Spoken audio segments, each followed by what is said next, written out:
Apalagi kalau macet, Cak. Banyak laporan masyarakat itu saat pinjamannya macet, kemudian itu semua kontak yang ditelepon semua dikirim SMS, Cak.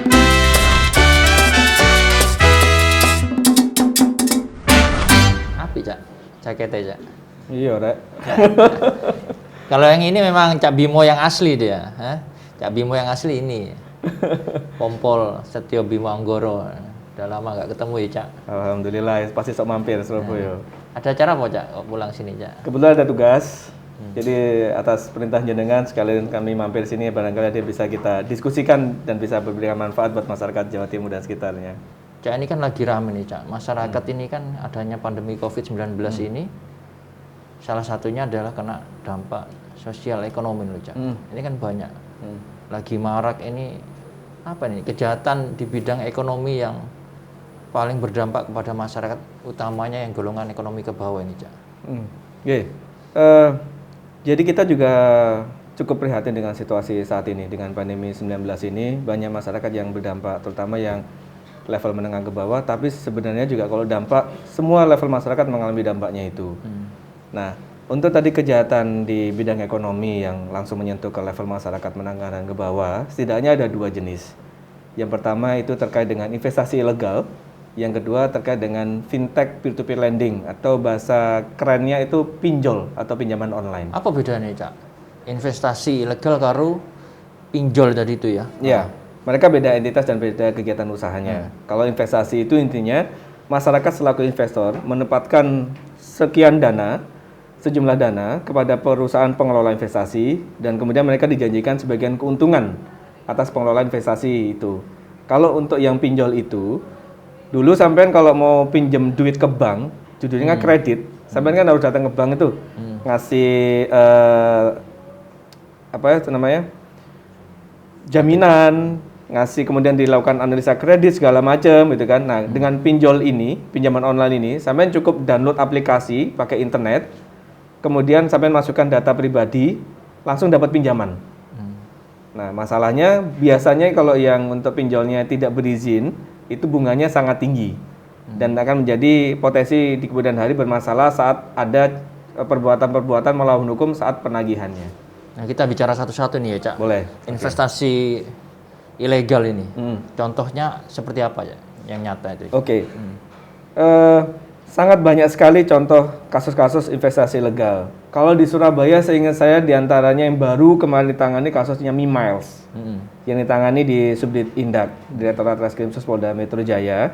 Itu juga pengelolaan terkait dengan investasi. Polda Jatim. Polda Jatim, itu khusus Polda Jatim. Ada juga kasus Pandawa Group yang rame di seluruh Indonesia. Kasusnya First Travel yang di seluruh Indonesia juga ada korbannya, gitu kan.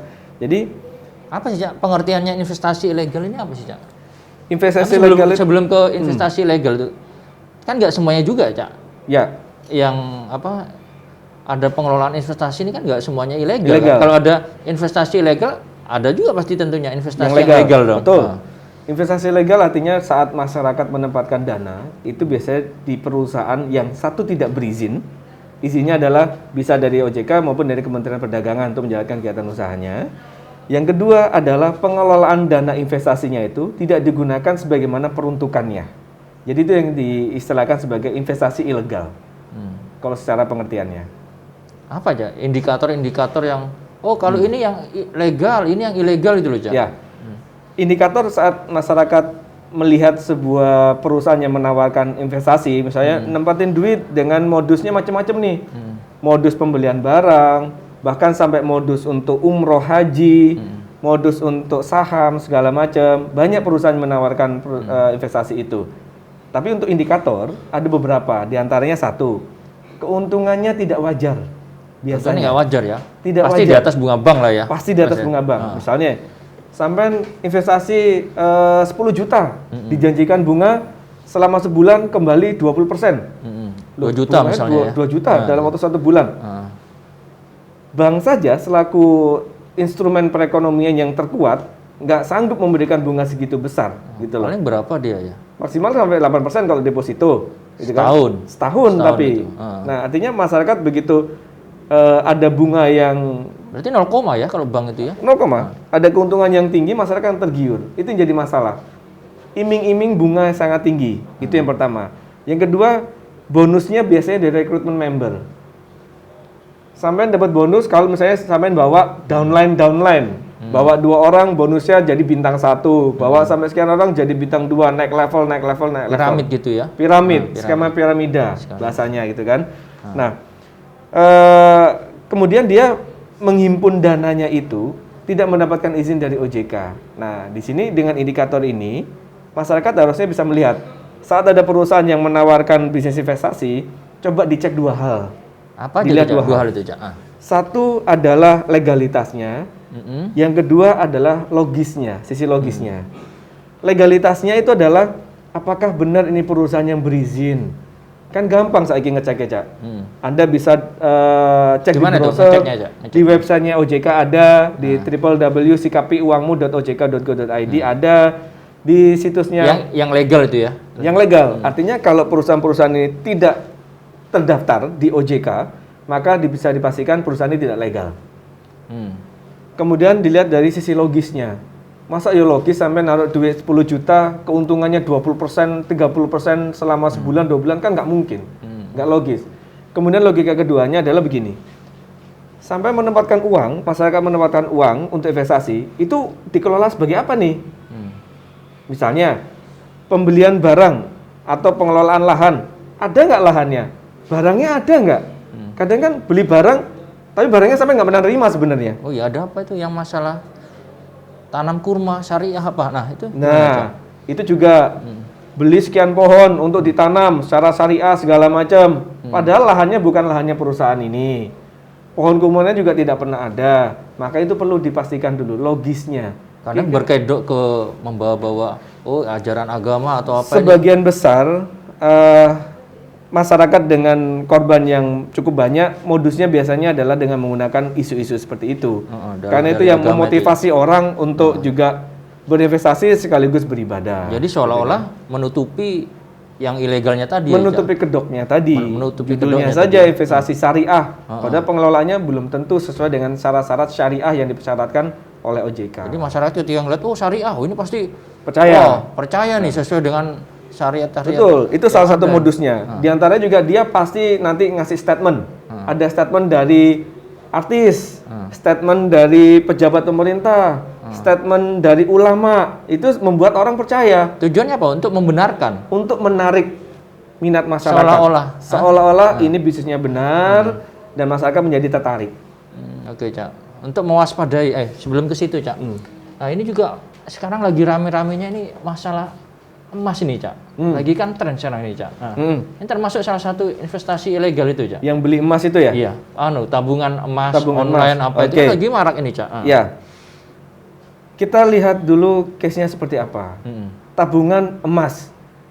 Pertanyaan pertama sih paling gampang. Emasnya ono apa gak? Harus dipastikan ya. Loh iya dong. Sampai nabung emas itu kan online, Cak. Online, tabungan emas online. Online tapi kan barangnya harus ada. Artinya masyarakat memang memanfaatkan situasi online di pandemi 19 ini, COVID-19, semuanya online. Sehingga masyarakat, semua tabungannya online segala macam. Ya online, tetap online. Tapi barangnya ono apa gak? Kan masyarakat selaku nasabah itu punya hak untuk menanyakan kepada perusahaan. Punya ya, berhak masyarakat. Berhak dong. Kan mereka dilindungi dengan Undang-Undang Perlindungan Konsumen. Setiap penyedia jasa, barang dan jasa, wajib memberikan informasi yang sebenarnya dan memadai kepada konsumennya. Kan masyarakat sekarang cenderungnya ya udahlah, nggak mau yang ribet-ribet seperti itu loh, Cak, gitu. Yes. Itu yang kita harus memberikan pemahaman kepada masyarakat bahwa sebenarnya masyarakat tuh perlu waspada. Kalau Anda menempatkan uang untuk investasi, cek dulu nih perusahaannya benar apa enggak, logis apa enggak. Jangan sampai nggak mau ribet di awal, kemudian duitmu hilang jadi ribetnya panjang, ribet di belakang kan malah rugi. Sudah situasi COVID-19, perekonomian lagi turun, malah ketipu juga. Nah itu yang kita harus bisa memberikan pemahaman kepada masyarakat biar mereka lebih aware, mereka lebih waspada terhadap investasi legal itu. Jadi untuk mewaspadai investasi legal tadi itu apa aja?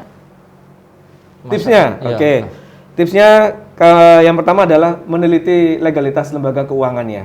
Apakah dia berizin atau tidak. Tadi melalui apa Cak? Bisa dengan website dilihat ya? di websitenya OJK, ataupun di websitenya Kemenkumham. Kan perusahaannya bisa terdaftar atau enggak di kementerian gitu kan. Insya Allah kalau yang terdaftar itu pasti sudah legal ya. Legal. Dan kalau legal pasti sudah ada aturan-aturan yang dipersyaratkan yang harus diikuti oleh perusahaan-perusahaan ini. Karena untuk dia mendapatkan legalitas itu syaratnya juga cukup banyak, cukup banyak. Yang kedua, masyarakat harus memahami proses bisnisnya. Contoh, bisnisnya tadi apa? Emas. Emasnya ada atau enggak? Rate emas hari ini berapa? Oh iya saya beli emas hari ini besok dapat keuntungan sekian.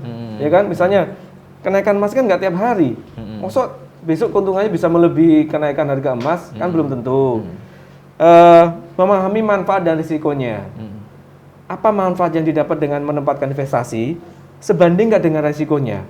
Kadang banyak masyarakat yang gambling.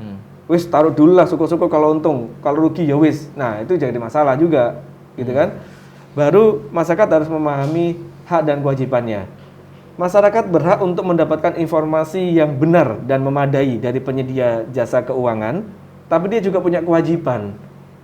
Kewajiban misalnya dia tetap harus membayarkan bunga segala macam, itu harus dipahami juga oleh masyarakat. Setidaknya 4 hal itulah kalau untuk investasi legal. Investasi legal.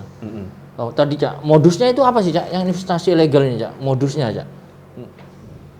Modusnya dia. Oke. Modusnya kebanyakan dia yang pertama pasti keuntungan yang besar.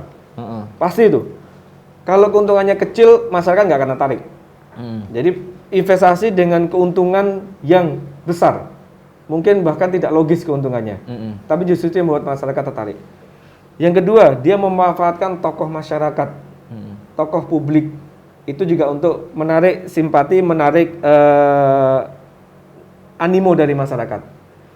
Yang ketiga, perusahaan ini memanfaatkan ketidaktahuan masyarakat terhadap bisnis investasi. Biasanya sasarannya adalah masyarakat yang level menengah ke bawah. Karena mereka tidak pengetahuannya secara umum tidak paham tentang kegiatan investasi, itu yang dimanfaatkan. Kalau sistemnya ya gimana sistemnya dia? Pertama kan pasti untuk menarik itu dia akan memberikan ini, berarti tutup lubang, gali lubang apa gimana itu Cak?